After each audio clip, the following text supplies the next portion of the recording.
Hello and welcome to the Your Parenting Mojo podcast. How comfortable do you feel speaking up about something your child's school needs? Have you noticed that some parents seem to feel more comfortable speaking up than others?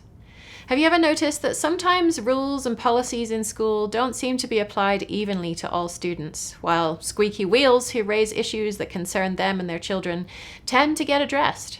If you have, and you'd like to understand more about what you're seeing and know what to do about it, then this episode is for you.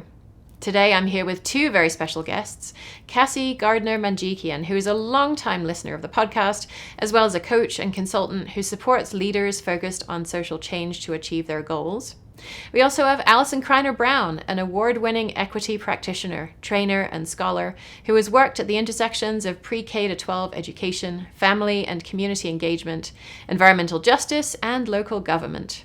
Allyson has co-authored and contributed to a variety of books, most recently Engagement for Equitable Outcomes, a Practitioner's Playbook. She is a staunch supporter of excellence and equity in public schools, fervently believes that the systemic inequities that harm the rights, dignity, and potential of people of color and people with low incomes can be undone. So welcome, Cassie. Thanks so much for teeing up this interview for us. Yes, thanks for having me. And Allyson, thank you so much for being here and sharing your wisdom and expertise with us. We really appreciate it. Yeah, thank you for the opportunity, and I'm delighted to be here on the podcast. Super. So, Cassie, you were the whole reason that we have this conversation here today. And so I wonder, can you tell us just a little bit about what prompted you to reach out to me in the first place?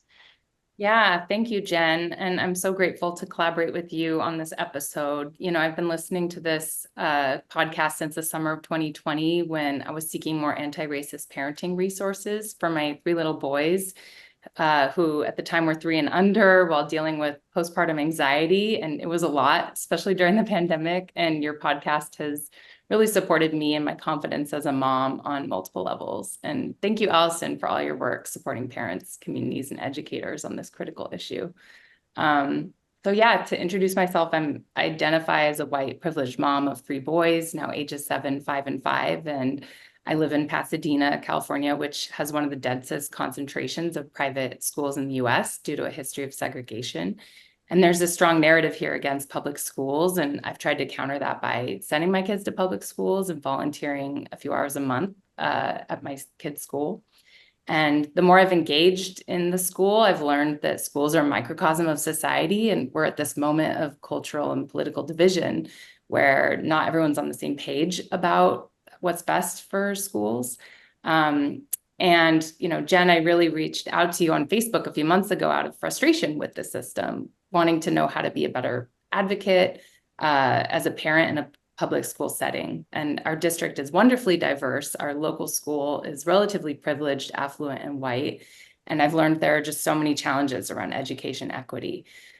So for example, I've learned that Hispanic or Latinx and English language learner kids are falling behind. I've witnessed microaggressions and implicit bias affecting children of color, along with disproportionate discipline of Black students. And last year, our school's only Asian American teacher was fired and was told he wasn't a good fit, despite being an amazing teacher, especially to neurodiverse kids like my son. And I know that if we're facing these issues at our school, the struggles at other public schools must be way more intense with devastating consequences. So as a white anti-racist parent, I feel a responsibility to advance equity within our school. And, we're fortunate to have a parent group focused on educational equity, but we're really struggling to find our voice and be heard due to a lot of bureaucratic red tape and lack of inclusive leadership. So I hope that's helpful background context. And I'm so grateful to talk with you, Allyson, as an expert in this field, to share your wisdom and guidance for parents on how to advocate for the schools our kids deserve. Awesome. Thanks for setting that groundwork, Cassie. And so I think you're going to kick us off, right, with our first question for Allyson. So did you want to head right into that? Sure. Yeah. That all being said, Allyson, can you tell us a bit about your work and what you see are the most important elements of it? Sure. So again, I'm very happy to be here on the podcast. And I think the way that I'll introduce myself for your listeners is I'm coming here with a couple of hats. So first, professionally, I don't mind saying it, I am an award-winning equity practitioner, trainer, and scholar. I am a practicing scholar in my field. I have been doing this work for more than 15 years.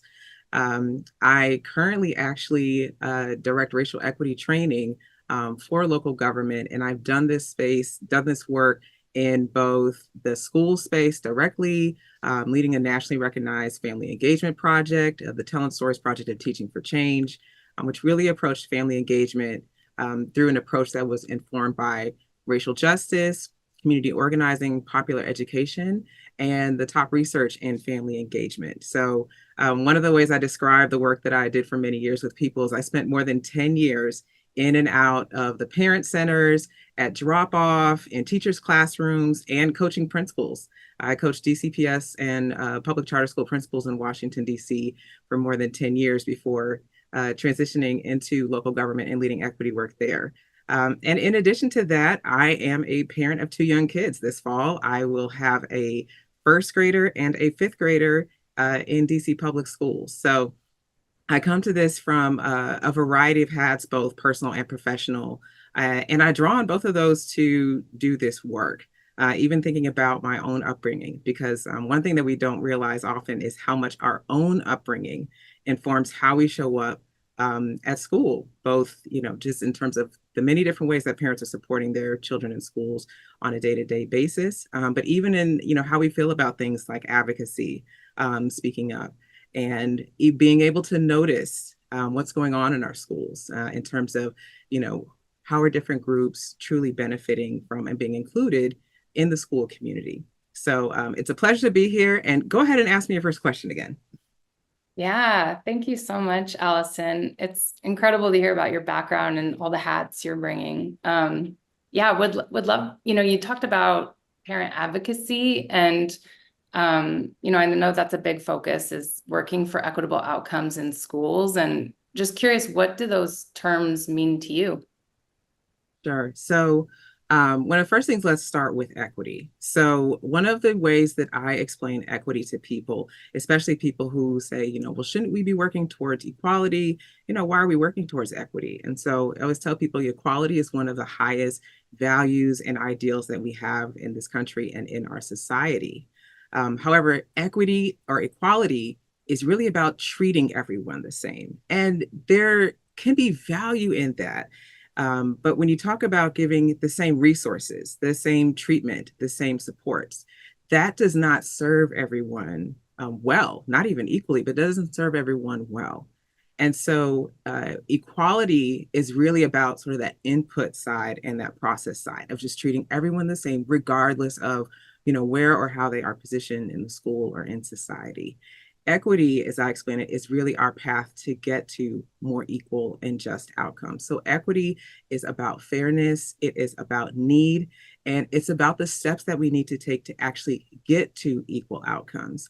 And the fairness piece is a key part to understand about equity, because what equity does is it requires us to look at both the past and the present, and the context in which our students and school communities are, and to figure out what are these specific strategies and supports that we need to do so that we have all children reading on grade level. We have all children, being able to not just perform math and science and in all of these other areas when you talk about college and career readiness, but what do we need so that we really can address the whole child? One of the things I think is very often for us to forget, and even people in schools to forget, is we're not just here for students. Like, these are children, and children need things to grow and learn beyond just, that reading, writing, arithmetic. So our schools are also preparing not just the workers of tomorrow, but they're preparing the citizens and the residents of tomorrow, the community members of tomorrow, and the artists of tomorrow. So there's so much that we really do need to pour into our schools and investing in our children. And that's where advocacy comes in. So as someone who's done engagement work, both supporting schools to engage families, and then I've also done engagement work as a government employee. And so engagement is really about the organization or the entity that has the power. So the institutions and the systems that have power. Engagement's about the steps that they take to bring in stakeholders, including students, including families, into decision-making processes, listening to them to inform and shape, the policies, the programs, the plans, et cetera. That is two-directional. Engagement should all be two-directional. Advocacy is actually one-directional.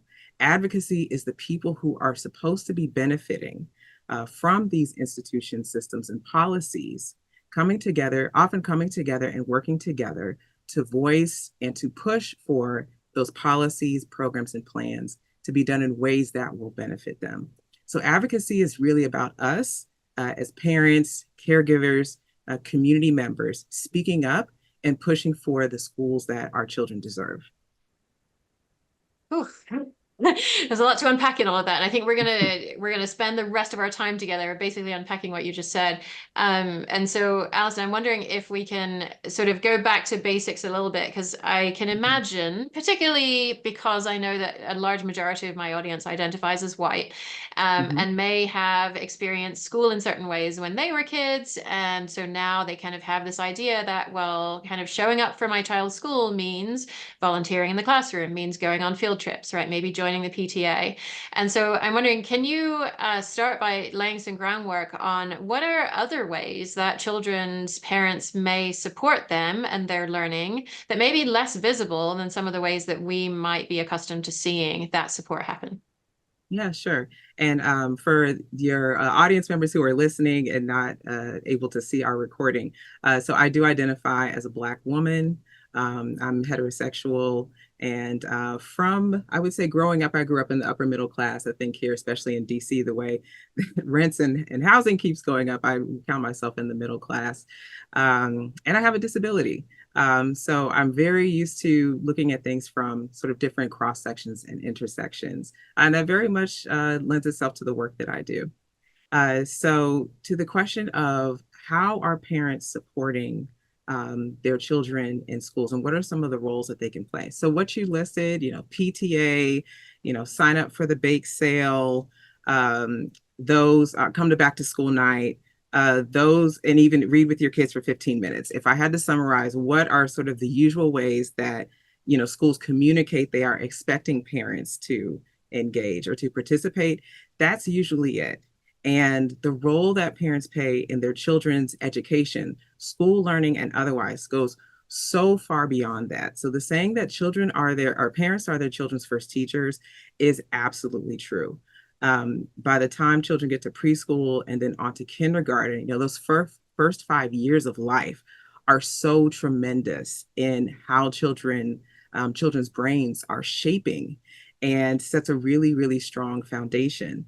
And so, everything that parents are doing, from making sure the children are getting to school on time, to nutrition, looking at those extracurricular and learning activities that children are doing, and even talking with your children. There's a big movement, talk, sing, and read to your children. They are sponges and they are constantly learning from us. And I think one thing that we don't appreciate enough in terms of important roles that parents play, and I'm going to use parents as a shorthand for parents and caregivers and any adult who is helping to care for a child.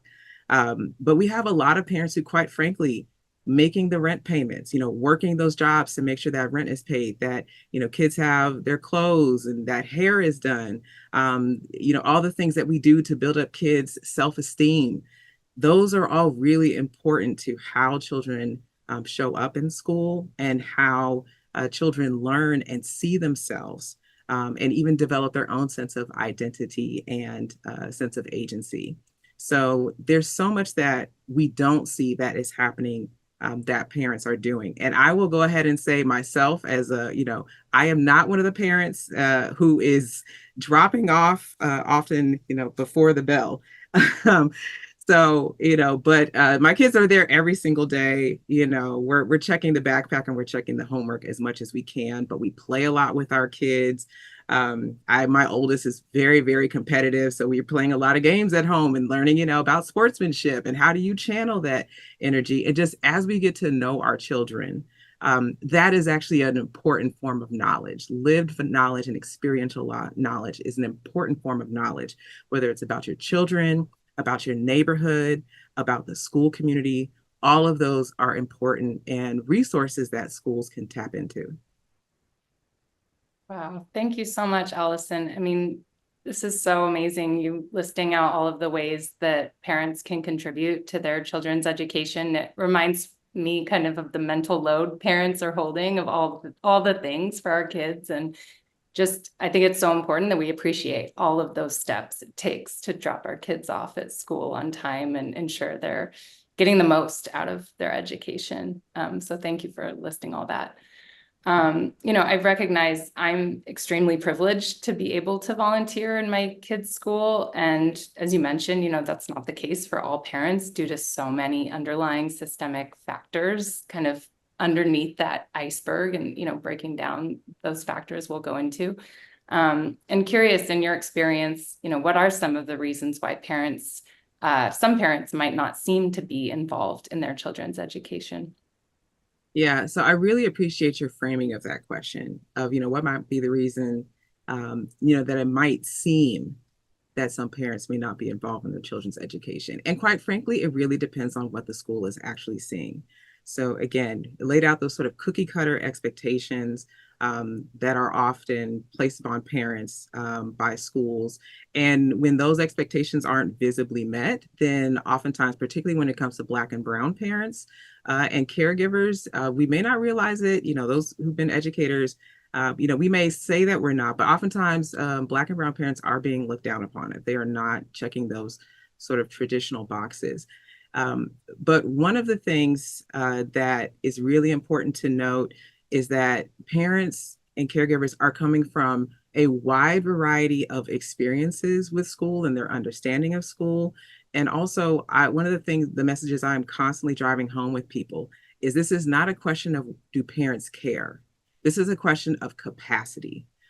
So, even things like those evening meetings, I tell people dinner doesn't cook itself, clothes don't fold themselves, dishes don't wash themselves, even with the machines that we have. And I've worked with a lot of parents and supported a lot of parents who actually were, not only working jobs, but oftentimes going back to school themselves to set a model for their children and to look at how can they improve their family status. So we are oftentimes very much informed by a lot of assumptions that are made. And there are real barriers in terms of, can people take off work? Just even transportation sometimes to and from the school, especially during that rush hour traffic. These can all get in the way of the timing of school events. I can tell you, having done family engagement professionally for more than 10 years, there is not one specific time that you can pick where everyone in the school, every single family can be represented. And we need to respect that. And that's one of the reasons why when family engagement is done well, it's done through a multi-pronged approach. Because particularly when it comes to the school, it is actually incumbent upon the school to find ways to lower and address those barriers to participation. And there have been strategies that have helped that especially have emerged in years. Home visits are one of the strategies, especially when they're done well and teachers are trained and supported, not just expecting parents to come to the school, but how can we go to and meet them where they're at? And sometimes those home visits might be done at the local library or, even a local restaurant or space where parents feel comfortable. But yes, we have a number of parents who may not feel comfortable. We have a number of parents who you would be surprised, but I see this a lot in Washington, D.C., who when they look at their own experience in education growing up, and even the experience they've had as parents now, and I'm going to in particular speak from the viewpoint of many Black and Brown parents, especially those who have lower incomes. But oftentimes when parents I've worked with speak up, they don't see a response or feel heard or respected even by the system. If we say we need this is what we need for our school, or this is what my child needs. And, if that consistently is not listened to, or, maybe it's listened to, but you don't see the action behind it, then why would you continue to speak up if you don't feel that your voice matters? So again, we're oftentimes coming with a lot of assumptions about why parents may or may not be involved. There are also cultural pieces, especially if you're talking about immigrant communities and recent immigrant communities. I've worked with families from Central America. I've worked with families from Ethiopia, the eastern parts of Africa. I've worked with families from the Asian diaspora. And culturally, we found that there are some commonalities, not in every single household or family, but there are some cultural norms of, I send my child to the school and the teacher educates them. And then, I do what I do at home. Who am I to question the teacher? Who am I to question the principal? And that was a lot of the work that I was doing at Teaching for Change, was actually meeting those parents and families where they are, not just trying to tell them, here's what we want you to do, or here's what we expect you to do, but actually listening to them and getting to understand where they were and how we then could meet them there. And if you look at Teaching for Change's work, there's several videos. If you go on the site, teachingforchange.org, shout out to my people still there. Very much support their work. They're in the 35th anniversary. So please do support Teaching for Change. But you'll see in some of those videos that we had parents reading in classes who could not actually functionally read. And that was because we knew that they wanted to support. It's almost saying, well, you can read in class. Well, okay, well, what time are we going to do it? What books are we going to read? And a lot of parents, may not feel comfortable with getting up in front of the class. Like, just think yourself, what would it be like to stand up, in front of the class, and even to read a book, just even how you hold the book. A lot of these are things that, those of us who have education privilege may take for granted. So one of the things that we did at Teaching for Change that I'm very proud of is, we bring selections of books, and we always chose multicultural, anti-bias books because the parents wanted to fill in the gaps. They knew they would read about, there were a lot of topics that they'll definitely read about at school, but learning about their own cultures, learning about messages of justice and community, parents wanted to be a part of filling in those gaps in the curriculum. And so, they would select a book. They always knew you might read in your child's class, but we're going to read across the school. And we have these great pictures and videos of parents coming and reading 4 and 5 and 6 at a time. Because even the idea of, maybe I don't feel comfortable reading the book, a whole book myself, but if I read a page and you read a page and you read a page, you see, now that lowers the barrier, for access and participation, and invites people in, and then they make connections. The teachers love it. We used to have a whole parking lot of strollers right outside the classrooms. And so there's a combination of, those of us who feel comfortable, whether we're working in schools or other parents, sometimes things really are more accessible when we come together in groups, but it really is about meeting people where they are at, because we had parents who, not only did not necessarily speak English, but we had a number of parents who were not necessarily literate in the language that they spoke. So I worked with families coming from Central American countries that spoke indigenous language, where Spanish was their second language, and they may or may not have learned, to read that. But what we would tell people is, you can always come and hold the book. If we have more people to hold the books and flip the pages, the kids can then, we have better visuals for the kids. And so we had a lot of parents who participated that way. We had tons of parents who would read in the classrooms. And then when you start to find that entry point where people start to build comfort and relationships, including with other parents, that's how you build community. And community is how you bring people into the school. Yeah. Wow. Thank you so much, Allyson. There's so much wisdom you're sharing about co-creating community, right? And how do we make that happen by meeting people where they're at and through inclusive, equitable, models of participation, and really acknowledging all those systemic barriers that you named so beautifully. I'm curious, kind of digging a little deeper, what kinds of social justice underlying challenges do you see in schools, that you can maybe elaborate on, again, that are kind of hindering that co-creation of school community? Oof, yeah. In terms of hindering the co-creation of school community, one of the biggest challenges is really funding, resources, and capacity, including on the school side. So one of the reasons why a lot of the family engagement work that I did was very effective was because it wasn't only my team of parent organizers who were supporting the schools, but we actually had a requirement that schools identify a parent coordinator. That takes resourcing and staffing in the school. And quite frankly, there is a lot more that we could do if we were resourcing and staffing our schools more. Think about all of the teachers that we have that, are also a coach for, something here, all of the club, more of the clubs and opportunities that we could have, if we had additional staffing and resources. So that is really a key component. Teaching and working in schools is very challenging work. It continues to only grow more challenging. And actually engaging families is a recipe for success, for student outcomes, improving student outcomes.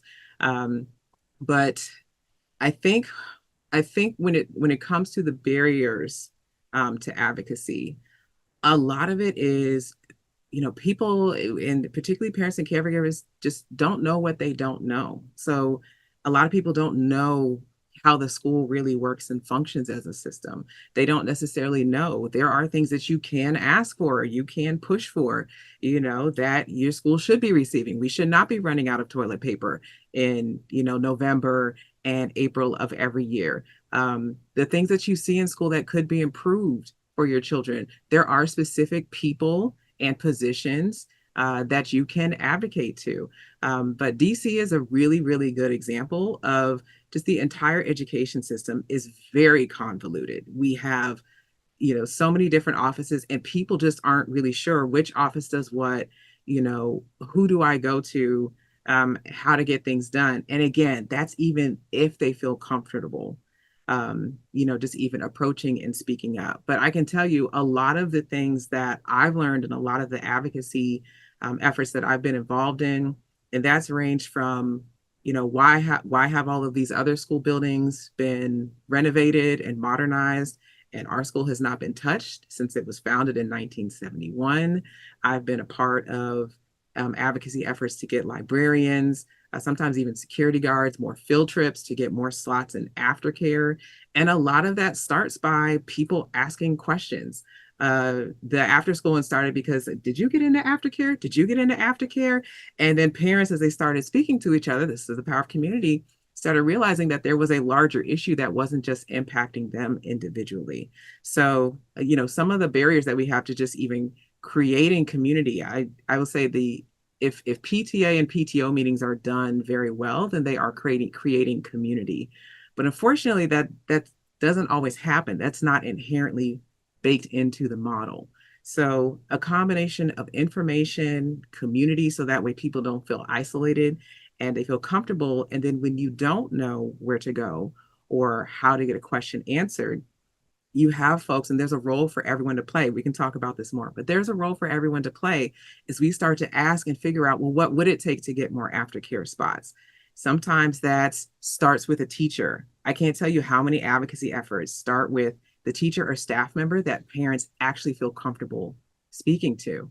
And then, from there, you kind of learn, well, we need to talk to the principal about this. Okay, well, if the issue goes beyond the principal, well, who do we call next, or who can we reach out to for help? So over the years, I was able to build up this great network of, folks who were experts on the school budgets. I know way more about modernizing schools in DC public schools than I ever, quite frankly, wanted to know. And that's just from going through this effort of continuing to ask the questions, knock on the doors, and just figure it out. Because there are a few places where, exactly how to make change, or again, even how the system is laid out and works, it's just often not readily available and explained.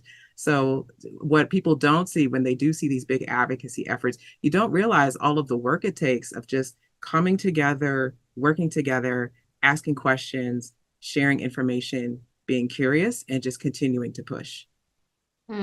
Allyson, I'm wondering if you can also talk a little bit more about money, because where money gathers and where money flows, I think is really important to this conversation as well. Yeah, so I will go ahead and tell you now, Jen, I will very much encourage you to have a follow-up episode that just specifically talks about school funding, because it's a huge issue, and it's an issue that also in many ways does need to be localized. So one of the sort of pervasive issues nationwide that we still unfortunately often see is schools, when you have a system where each individual school is funded based on the property taxes of the area, then in the wealthier neighborhoods where you have more revenues coming in from property taxes, those schools tend to be, better funded than in areas where you have lower property taxes. In this country, thanks to capitalism and the history of racial capitalism that we have, that very often and very strongly tends to correlate with race as well. So areas that are whiter tend to also be wealthier. Areas that tend to have more Black and brown families and communities tend to have lower property taxes and less resources. That does not hold true and constant for every single school community, but it is an ongoing and a legacy issue to be addressed. That also couples with things like how much can your PTA or PTO, raise? And are they filling in gaps or are they adding to?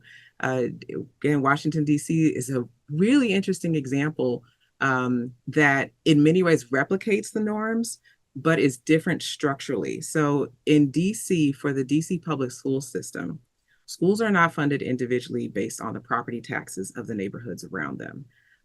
Instead, what effectively happens is the taxes are all pooled and the funding comes out in the budget and is distributed based on the number of students that are being educated. And then it's further redistributed, if you're adding in Title I funds, if you are adding in funds for special education, for students with disabilities, so on and so forth. And so there are parts of the funding mechanism that, do look equal, and there are parts that do look equitable, and yet still the schools are by and large underfunded, to the point where we have PTAs in Washington, D.C. that are consistently raising over $1 million each year. And we have a wide range of schools that don't even have a PTA or a PTO. We have schools in DC that are funding aides, where the PTO is funding aides, funding the science teacher, funding actual programs in the school. And we also see we have a pervasive issue where public schools, especially those that do not have, PTO or PTA, may be receiving extra funds like Title I dollars, so on and so forth. But if you actually run the numbers and do the analysis of the budget, those extra dollars aren't adding on top of a fully funded school. So instead of supplementing, we found there's a pervasive issue if they're actually supplanting. So the dollars that are supposed to be extra are just being used to keep the school afloat and just keep the staff, sort of that you have. So the underfunding and under-resourcing of public schools is a very serious issue that impacts us all. It's a complicated issue when you add in things like funding for charter schools. And charter schools can play, a vital role. They can play a vital role in our education ecosystem. However, I'm certainly in the camp that says, our charter schools are not the solution. And I'm always asking, well, does this new school opening, how does that benefit the students we already have in the schools that already exist?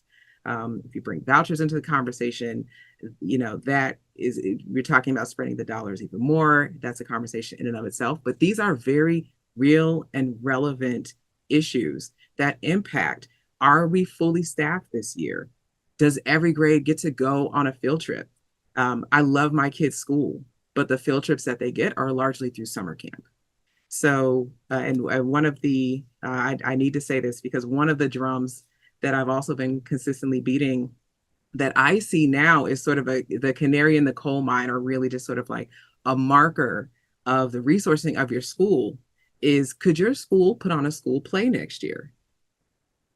Like, think about what it takes to put on a school play. Not only do you need to potentially, pay the rights to use the script, we're also talking about the costumes, the lighting, the props, and then even above and beyond that, do you have the staffing or the volunteers who can work with the kids, who aren't burnt out by the day-to-day of their job and can actually make that commitment to put on a school play? So to me, a school play is a new hallmarker of resourcing for our schools, whether it's provided by the school district or otherwise. I'm going to leave private schools out of this conversation because I think that's a separate conversation. Yes, but yeah, whole different ball of wax. Yeah. And then even something like, the idea now, 10 years ago, we were really pushing hard for parent centers and parent coordinators because when you talk about taking those extra efforts to engage with families, which quite frankly really should not be seen as extra. Family engagement should not be seen as extra. The reason it is because of a resourcing issue of time, bandwidth, energy. So the school resourcing is absolutely one of the equity issues that we need to address. We can better resource our schools. A lot of advocacy work and a lot of the work that I do is just not accepting the norm as it is. I'm in Washington, D.C. You mean to tell me in the nation's capital, we cannot have outstanding public schools that can fully serve each and every single child? I just refuse to accept that. We look at other countries, and there are other countries where they are freshly cooking and preparing, breakfast and lunch and those snacks in the kitchens at the schools, from scratch to the table. And so, yeah, that's one of the reasons why I'm still very, very big into advocacy and the important role that it plays, because parents really have been the drivers of a lot of, what we do actually see and benefit from in schools, coming from speaking up and demanding the schools that our kids deserve. We just this year celebrated the 70th anniversary of Brown versus the Board of Education, which was the landmark ruling that led to desegregation of public schools. Separate but unequal is inherently unequal. The Brown versus Board ruling was the result of 5 court cases that the NAACP strategically brought to the U.S. Supreme Court. And in each of those cases, there were students who were centered, who were denied access based on segregated schools. Well, who do you think played the role of bringing those court cases to the NAACP, of working with the lawyers? One of those court cases happened here in Washington, D.C., Bowling versus Sharp. And it was Black parents who were fed up at the overcrowding in DC's Black schools. We had schools in DC that were under the segregated system that were so crowded that the Black students had to come to school in shifts, either the morning shift or the afternoon shift. And that was not the case for any white schools in the district. So you're literally talking about half an education, compared to your peers. And these legal changes and the fight for justice came because the parents said, we don't accept that. So it's really important for us to note as parents, as caregivers and community members, that speaking up and advocacy for our children is always worth doing. Yeah. Yeah, thank you for that. And so I know that we talked a lot about funding, and I know that policies are also really important to you, and how policies are developed and how they're applied. And I would love to dig into that, but I know Cassie has a lot of questions about, okay, how can we make change? And so I really want to make sure that we have time for that. So Cassie, do you want to kind of lead us through sort of a discussion of like, where do we go from here, right? If we're seeing some of these issues in our schools, what practically can we do to really bring about the change, the kind of change that Allyson is talking about? Yeah, thank you so much, Jen. Thanks, Allyson, for that incredible history. So you and your, folks you work with have produced so many amazing resources for principals and teachers and parents who want to work toward building equity in education. But this kind of assumes that maybe there's someone in the school with some authority who wants to start making these changes. And if I'm a parent who sees, my child's school has some challenges in this area, but maybe the principal hasn't been receptive to it, or the PTA seems more comfortable kind of doing things as they've always been done, what would you suggest I try, especially when everyone, as you name, teachers, administrators, and parents are already seem over capacity? Yeah, so that's a really interesting question, because sometimes there's sort of the case by case thing, right? So like, what is this particular issue that you want to work for? Is this and I think advocacy starts whether it's something related to your specific child or to the classroom or even to the grade. Why is our grade having no field trips this year? When you're talking about things like, we should create a diversity, equity, inclusion, and justice committee. When you're looking at issues related to, funding, resources, curriculum, policy. Yeah. So each of those may require a bit of a different angle and a bit of a different approach. But one of the first things that I would say that people can do is start talking to others around you. Ask people in the school questions, ask other parents, have they noticed this? Do they know anything about this? And one of the things that I encourage people to do as well, again, depending on what your issue is, go to your elected leaders, ask your elected leaders. We have a state board of education here. There are people who are paid to be public servants, to support you. And oftentimes they may not know about the direct issues going on in your specific school, affecting your specific grade. And I know for a lot of folks that may still be a leap, and still be an effort to even do that. But the first thing really is figure out who you can speak up to and speak up with. Because if we see something, but if we, just keep it to, ourselves, that's not going to start the gears of moving towards change. And there's one of the resources that I have that I'll leave as recommended, in addition to my book, which we haven't talked to, but I'll get to that in just a moment.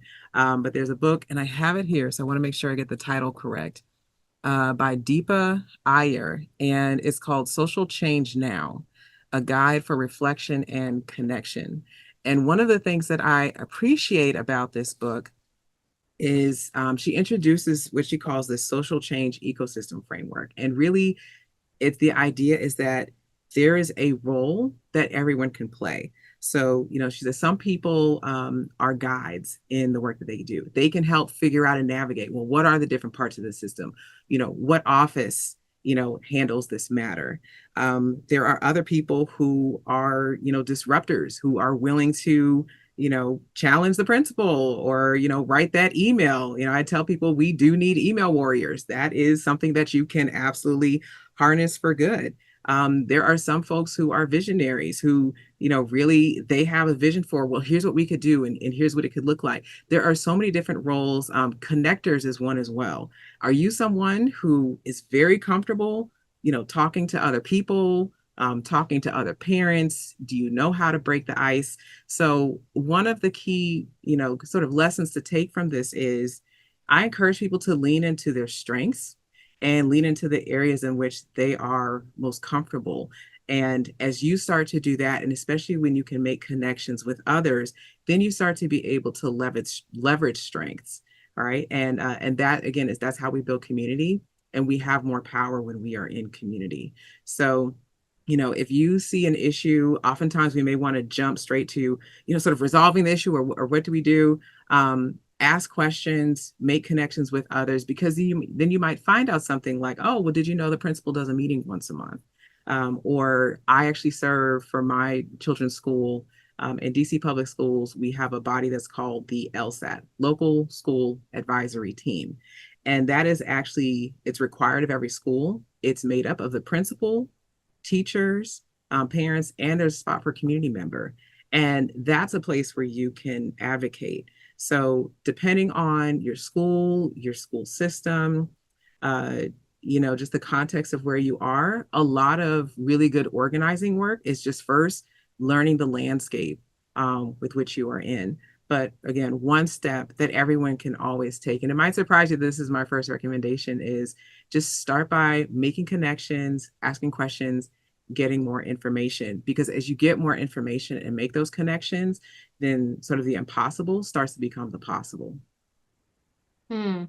Okay. And then I want to build on that a little bit. And because Cassie's question was kind of framed up as, well, if we're the ones kind of on the ground level as parents who are starting this work, right? But maybe there's a principal listening to this, or maybe I'm a parent and I know that my principal is at least receptive to some of these ideas.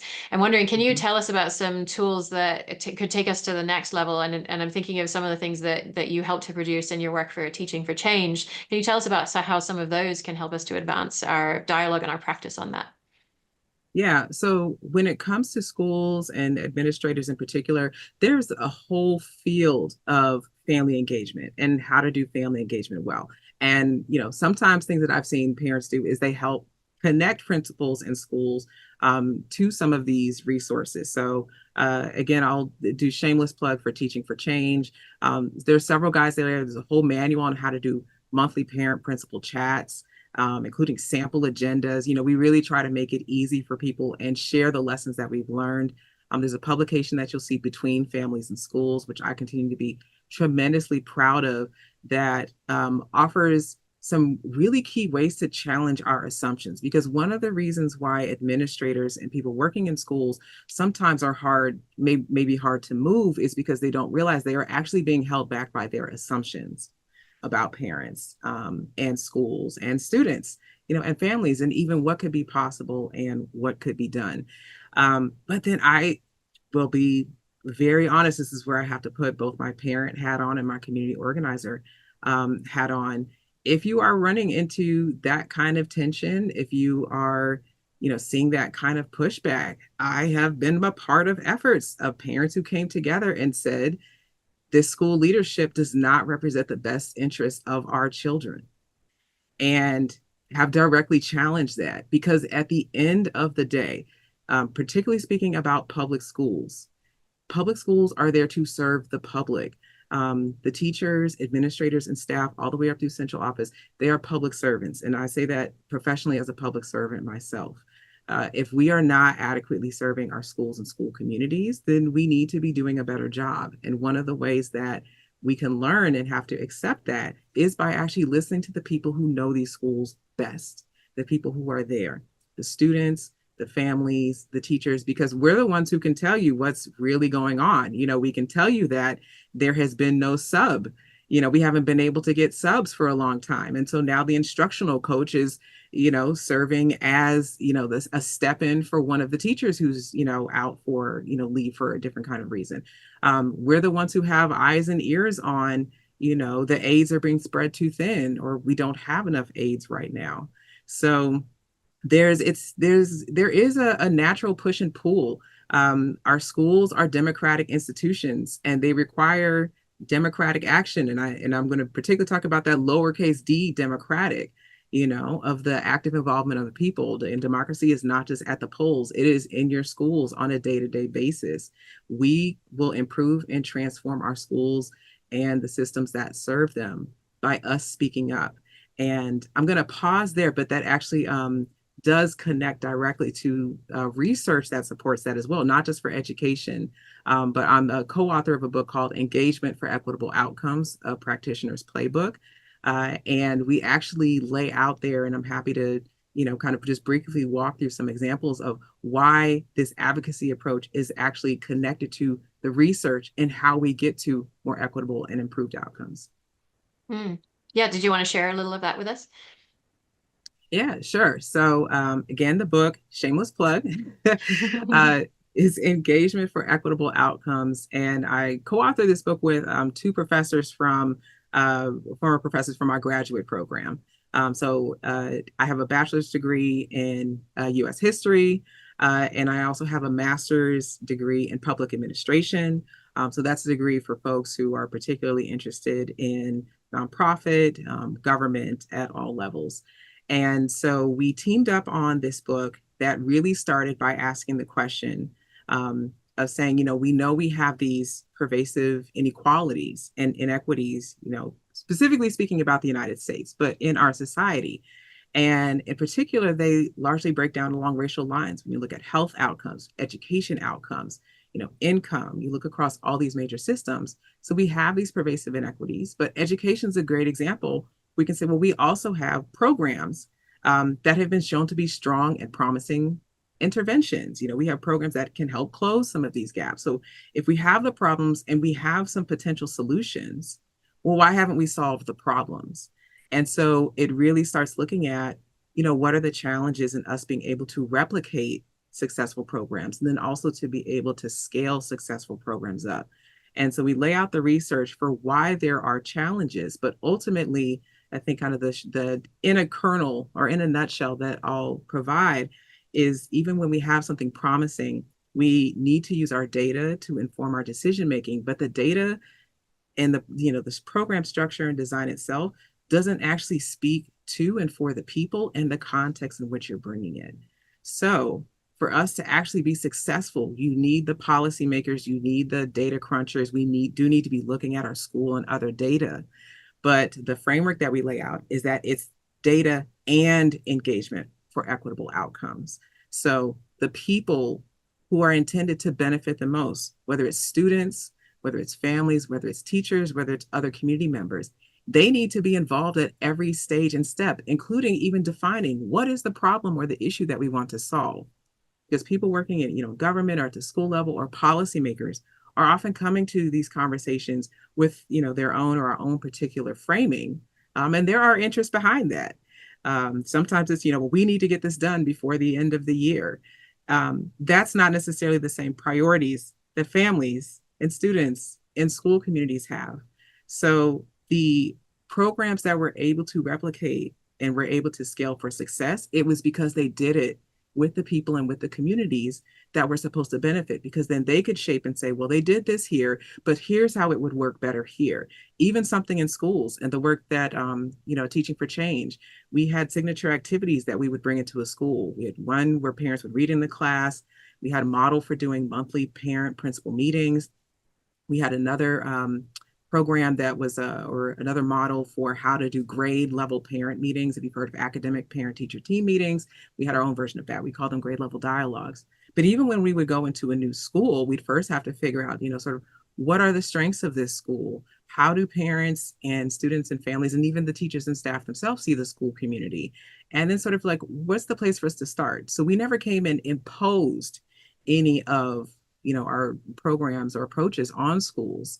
We always did a process of co-creation and listening, because also sometimes there were other issues going on in the school. And so we're not trying to eclipse that, or take over that. You really have to listen and work and build with people, because that can also give you a sense of, what are we ready for right now? What do we need to work towards in the long term?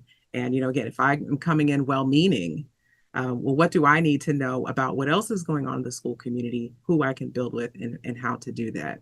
So, and advocacy, then when I talked about that sort of one directional piece, advocacy is really about being proactive and speaking up for what our children and what our school communities need. So advocacy is part of that work of data and engagement is how we get to equitable outcomes. So thank you so much for sharing that, Allyson. And I know that Cassie has more questions on, okay, yes, from the macro level, that makes perfect sense. And then like, what does that actually mean for like boots on the ground? So Cassie, how do you want to kind of wrap up our time together today? Yeah, this has been so helpful, Allyson. I'm just so curious what advice you might have for our school. In that we do have this diversity, equity, inclusion priority in our district strategic plan. We have this parent group focused on social justice. Our teachers get anti-racist professional development, and yet there's still all these things happening at our school, and there's just a big difference between policies and practices.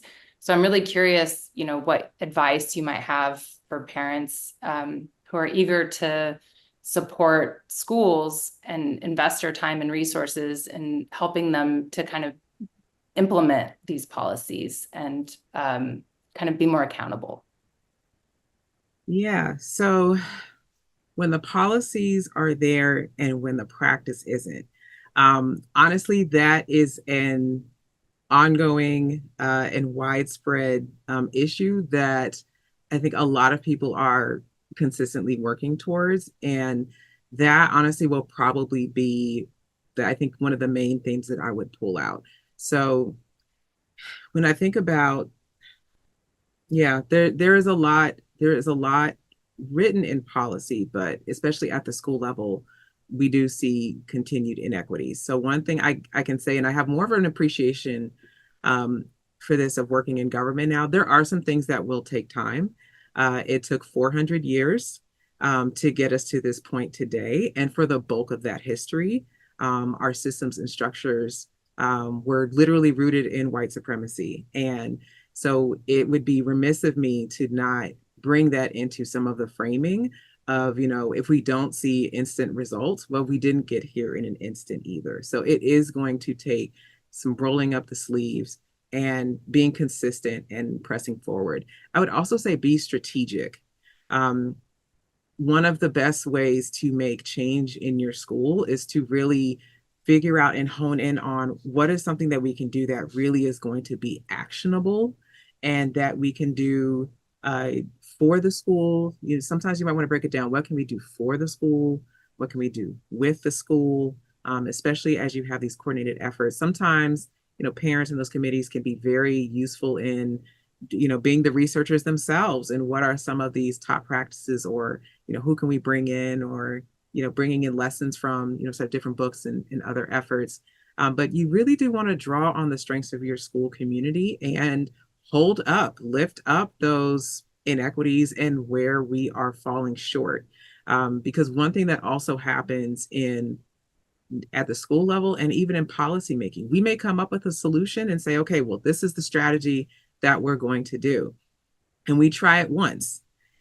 And well, maybe the first time we don't quite get it, but what did we learn from that? How can we improve? So oftentimes we're not really actually looking for a lot of things that are brand new.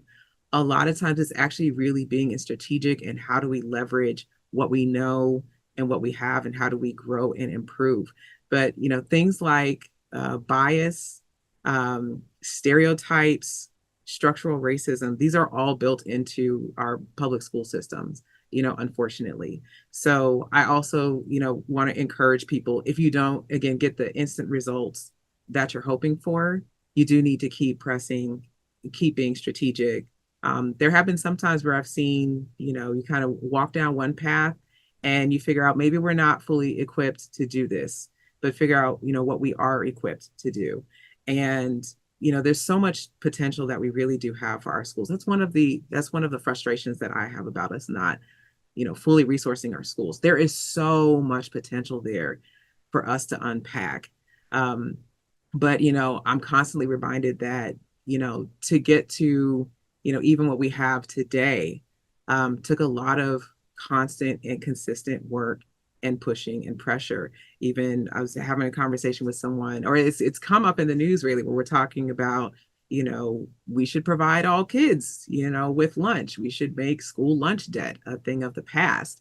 And just even the idea of free breakfast and lunch at schools I'm from Oakland, California. So, of course I have to shout out, the Black Panther Party, who started this effort to say, we are going to feed children. Children perform better in school when they are not hungry.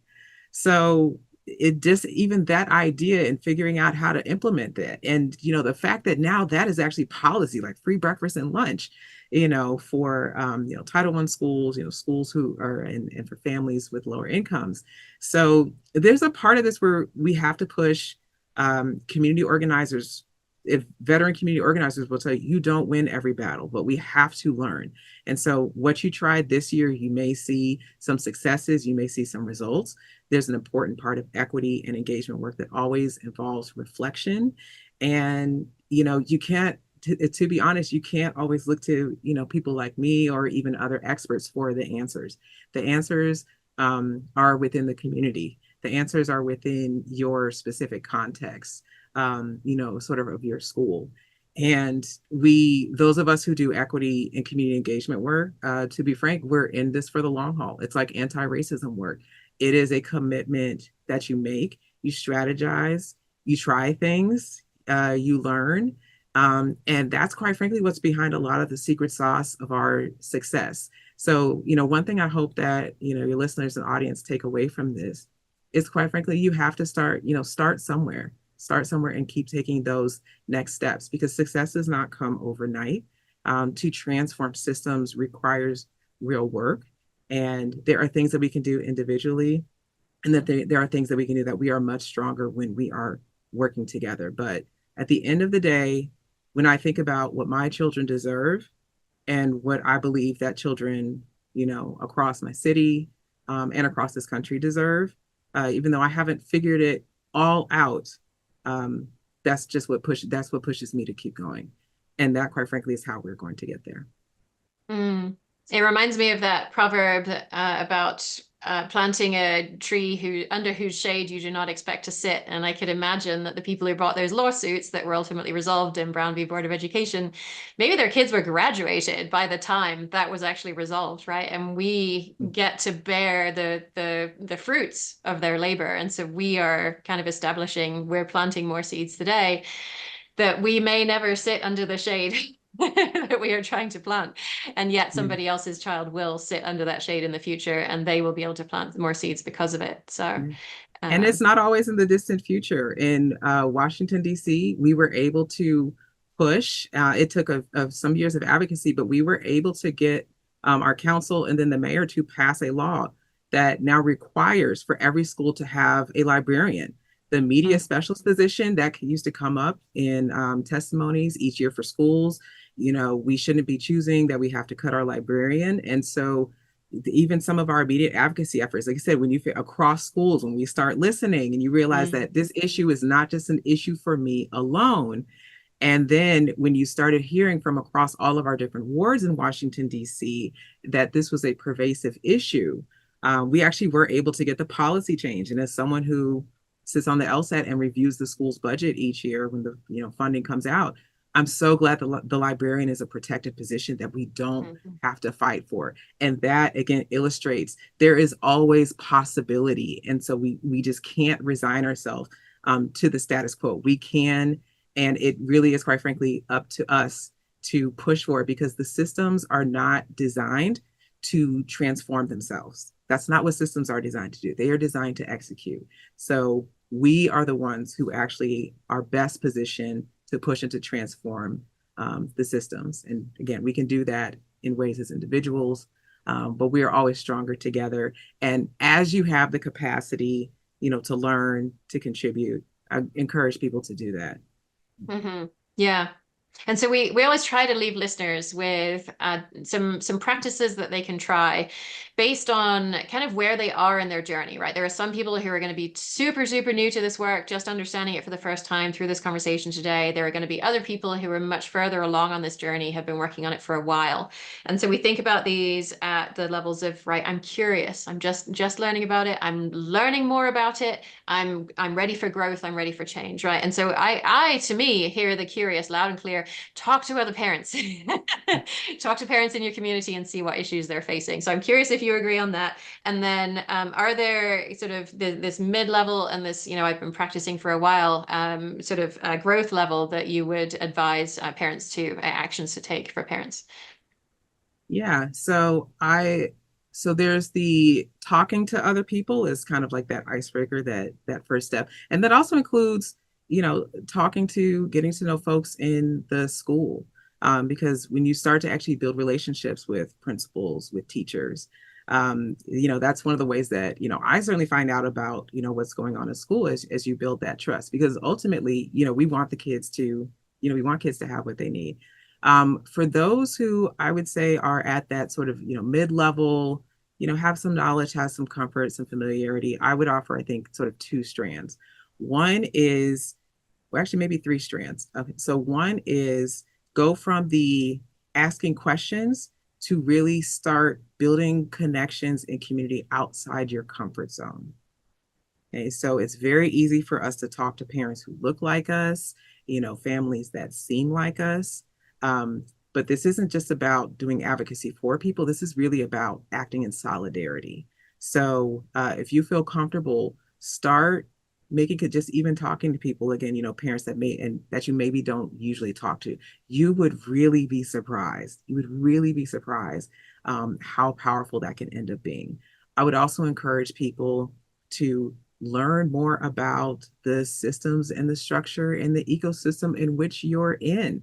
What you see when you get to the school is only the tip of the iceberg of decision making when it comes to what happens in schools. So start to take more of a peek under the water, because you might be that person to be able to say, well, actually, it's this office that you go to, it's this office. And every time, things that I've learned about the school system have really been, we're trying to solve an issue. Who can actually solve it, and where do we need to go? So know that there isn't necessarily a manual or a playbook, but it's worth taking that time. And then also, I would encourage, people to continue on their anti-racist journey. I so appreciate that this is a podcast that really centers anti-racism as one of your core components, because that also is how we act in solidarity. This is not about charity. This is not about sympathy. This is not even about empathy. This is really about solidarity. And then for your folks who are more advanced, the key word that I would say is act, action. So take action, send that email, ask that question, but always do that again, it's just really building on what I said for that mid-level. Make even more connections. Figure out how can you start to, hey, do you know such and such? I'm connecting people all the time. Oh, did you know this parent? They're in your neighborhood. So be one of those agents that can help, either lend your skills directly to advocacy efforts and what's going on in your school, that can help bring people together. And for all people at all ages, stages, and whatever part of your journey, continue to support your own children and take care of yourselves as well, because we show up for this work best when we are at our best. To being very honest, doing this work, when we talk about capacity, I want to be very real. Like, it takes energy to really do this. So find ways to be strategic. Give more when you can give more. Connect and also look at some of the organizations in your area that are doing work. In DC, we have ward education councils, which are just community groups that formed to say, here's a space where we can talk about what's happening in our schools. There are different nonprofits and advocacy groups, that are working in education spaces. So if you're in that advanced area, again, start looking at not only the ecosystem of the school, but some of the larger ecosystem, because what a lot of advocacy groups are also looking for is parents who can speak to those issues. And when you are doing that, if you are serving as a parent representative, again, we are in solidarity. We want to be in solidarity, because strong public schools benefit us all. And one last thought that I do have to give that also applies to just each of those levels. For anyone who's listening to this podcast who maybe is not a parent or caregiver, there's a role that you can play too. As a working mom, I am always trying to figure out, well, what are we having for dinner tonight? Right now I'm thinking about back to school shopping and all of these other things. It really is a lot to be a parent these days. We have much less support, many of us, than previous generations. And so one of the ways that people can be supportive to parents, children, and school communities is to help and support on some of that advocacy. So there are several women who are Black women here in DC who do not have children, but they're either in some kind of leadership role or they're participating in some of these different groups that I've talked about. I call them the education aunties, because that is a role that we need the aunties to play. We need people who can go and testify at the school board meeting. We need people who can go, who can sometimes write the emails, who are willing to go and speak to the superintendent, or the chancellor. It's at no loss to them, Mm-hmm. So there's a collective role for each of us to play. There are very often few straightforward answers. And sometimes the answers that we do receive, we need to challenge them, because again, at the end of the day, our schools will get better when we speak up and when we work together. Mm-hmm. Yeah, I think that issue that you touched on about, our schools serve all of us, right? They don't just serve children, they serve our entire society. And yeah, it's in our culture, it's like issues related to children that's parents' job. That's not anybody else's job. When actually it's our whole culture's job. And so I so appreciate you wrapping up with that. Cassie, is there anything you'd like to say to kind of feel complete in our conversation as the person who brought this about? This is just so helpful. Thank you so much, Allyson. It resonates so deeply with the anti-racist work we've been doing. And just one thing I'd like to mention that, I think is maybe relevant is in terms of being strategic, it's been really challenging on the anti-racist front, and that's a lifelong commitment. And we've also found a lot of success actually partnering with an awesome school board member around green schoolyards, who's a fellow mom and activist and a woman of color. And through that project, we're working with parents across the district, and we're actually able to make meaningful progress at the district level on a policy win, earmarking some upcoming bond funds to transform our schoolyard into a more sustainable and engaging environment for all students. So I think there's a lot of promise and hope and opportunities to find and work with allies in the school system to achieve impactful change. So just wanted to share that last little policy victory that we're proud of, because to me, it shines a light on ways to be strategic in different ways. Yeah, beautiful. Thanks for sharing that, and illuminates the idea that you don't have to just look within your school, right? There are other people in other places who can bring about change. So thank you, Cassie, for surfacing this issue, being willing to come and basically run the interview with me. Really appreciate your energy and your thoughtfulness in setting up this conversation. So thank you, Cassie. Thank you so much, Jen. It's been such a pleasure. And thank you so much, Allyson, for your time and talent and wisdom and guidance. It's just been so inspiring. So thank you. Yeah, And you no, just said what I was going to say. yeah, no, I Thank you, appreciate Allyson. you both. Yeah, Yeah. thank you so much. Yes, really appreciate your time and your resources. And we'll put links to all of the Teaching for Change resources that Allyson has been a part of throughout her career, as well as her books and all of the papers that I read in preparation for this episode. All that is going to be available at yourparentingmojo.com/equitable outcomes. Allyson wanted me to share that many of the parents she worked with went from volunteering in school to joining the staff at the school, testifying to city leaders, and even running for local office. She was and continues to be inspired by them. And on that note, I would also like to add that parents like Cassie and the parents in my learning membership community, whose children are in school and who fight for the well-being of their own children and all children in school, inspire me as well.